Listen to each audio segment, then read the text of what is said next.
You're in the middle of a fight, and something about it feels wrong. Not wrong like this is a bad argument. Wrong like you've had this argument before. The exact words, the exact rhythm, the point where your voice drops. You've said this before.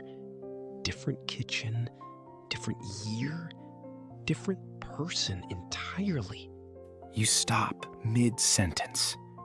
You're not fighting the person in front of you. You're fighting the same fight you've been having for 15 years, and they just happen to be wearing the costume this time. This is the moment that brought a lot of people into Carl Jung's office, though almost none of them described it this way. They described bad luck. A string of relationships that all ended the same way. Jobs that fell apart over the same conflict. I don't know why this keeps happening to me, they'd say, and mean it completely. Jung noticed something underneath these stories. It wasn't happening to them. They were building it. Not consciously, not maliciously, but with a consistency that was almost architectural. He didn't call it bad luck. He called it repetition. Attraction implies something coming toward you. Bad luck with a gravitational field. Jung's observation is different. You aren't attracting these situations. You're recreating them. And the difference matters because attraction leaves you powerless. It starts with a wound that never got a shape. A child who learned early that their needs were an inconvenience. A parent depressed, overwhelmed, absent in the ways that mattered most. It starts with a wound that never got a shape. A child who learned early that their needs were an inconvenience. A parent depressed, overwhelmed, absent in the ways that mattered most. That adaptation isn't a decision. It's a reflex laid down before memory. And it becomes what Jung called a complex, a cluster of memory and expectation that operates almost like its own small personality, with its own agenda. The complex isn't interested in whether a situation is safe. It's interested in whether it's familiar. And familiar to a wound looks exactly like the wound. This is why someone who learned their needs were a burden keeps ending up with people who make them feel exactly that way. Not because they want to feel unwanted again, because some old, wordless part of them reads that particular distance as home. Jung called this the compulsion to repeat. And he was clear it isn't masochism. Nobody consciously chooses more pain. What happens is subtler. The complex filters what you even notice. Picture meeting two people at a party. One warm and consistent, one withholding and unpredictable.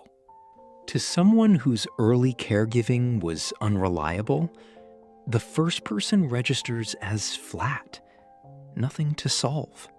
The second registers as electric, not because they're more compatible, but because the unpredictability matches an old template, and the psyche mistakes that match for chemistry.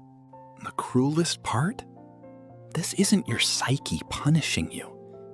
It's trying to heal you the only way it knows. Going back to the original scene, hoping that this time, with this person, the ending will be different. This time they'll stay. It's an old hope wearing a new face, and it rarely works, because the new person was never equipped to resolve an old wound. They were only ever cast to resemble it. And it doesn't stay confined to relationships. The same architecture shows up at work.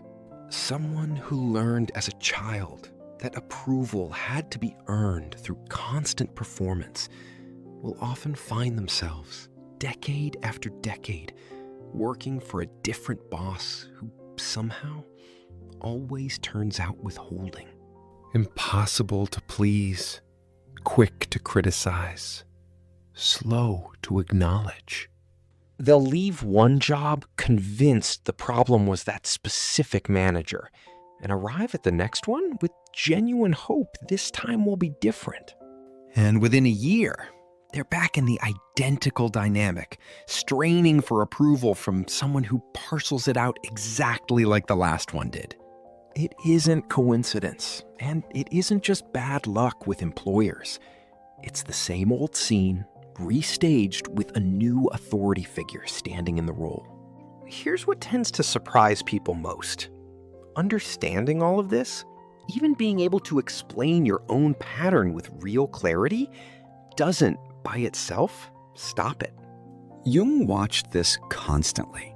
People would arrive at genuine insight, narrate their own repetition beautifully, and weeks later, be in the exact same dynamic, fully aware, unable to stop.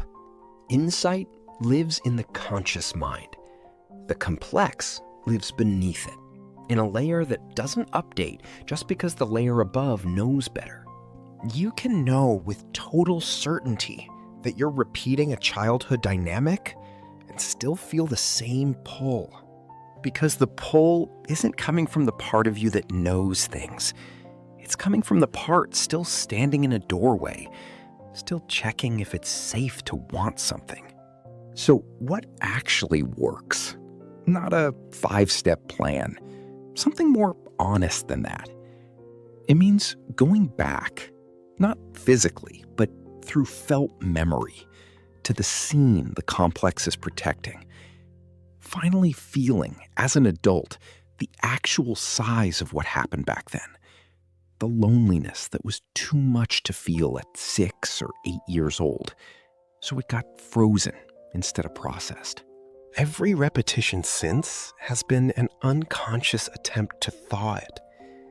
This means grieving the original wound directly, instead of endlessly auditioning stand-ins who might finally provide what was missing. It's not coming from that source. Not ever. The parent who couldn't show up then isn't going to retroactively show up now, no matter how perfectly you recreate the conditions with someone new. Take a man in his 40s who kept ending relationships the same way. Right around the point where real intimacy was asked of him, he'd find a reason to leave. Always a reason that made sense alone, and none at all across 5 relationships ending identically. Underneath it was an intrusive mother who'd used closeness to manage her own anxiety. Being truly known as a child had felt like being consumed. So the adult in him built an early warning system for closeness, and the moment intimacy arrived, some old alarm fired, and he left. Seeing this took him a month. Changing it took much longer, because the real work happened the next time the alarm went off. And instead of acting on it, he stayed. Uncomfortable. At first, unbearably so. Simply noticing the fear belonged to someone much younger, not the person actually sitting in that relationship now. That noticing, repeated enough times, is what the pattern needed. Not the insight. The insight was necessary, but not sufficient. So what does it look like once a pattern genuinely loosens? Not disappears. Jung was clear these structures rarely vanish completely. What changes is the gap between the trigger and the response. Where there used to be no gap at all, there starts to be a pause. A half second, then a few seconds, then sometimes long enough to actually choose something different. You still feel the old pull. That doesn't fully go away, not for most people. What changes is that you can feel it and recognize it for what it is, an old signal from an old scene, instead of mistaking it for present tense truth about what you should want. That choosing rarely feels like triumph. Usually it feels like a low-grade ache, wanting the electric, familiar thing and reaching instead for the steady, unremarkable thing, grieving quietly that the steady thing doesn't light up the same old circuitry. That grief isn't a sign you're doing it wrong. It's the sound of an old pattern finally losing its grip. The relationships and situations that survive this shift tend to look less dramatic from the outside, less immediately electric. And people who've done this work consistently describe the same thing, that the quieter connection, chosen deliberately instead of compulsively, ends up carrying a depth the old pattern never could, because it isn't organized around an old wound trying to resolve itself through a stranger. It's organized around two actual people meeting each other as they actually are. You're not broken because this keeps happening. The shame that comes with noticing your own repetition is usually heavier than the repetition itself. And shame doesn't dissolve a pattern. It just gives it somewhere new to hide. What's been happening in your life isn't evidence something is wrong with you at the core. It's evidence that something happened a long time ago that never got to finish, and your psyche has been trying to finish it ever since, using whoever happened to be standing nearby. The fight you're in tonight doesn't have to end the way it always ends. Not because you've suddenly become someone else, but because you can notice the old rhythm as it's happening and ask, quietly, underneath the argument, whose voice is this really? Is this about what's happening right now? Or is this an old scene finally getting an audience, using tonight as its stage? That question, asked honestly in the moment it actually matters, is the whole of the work. You'll fall back into the old pattern more than once, even after seeing it clearly. That's not failure. That's the actual shape of this kind of change.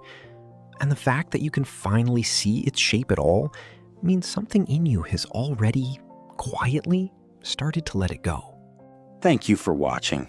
Like, share, and subscribe for more content like this.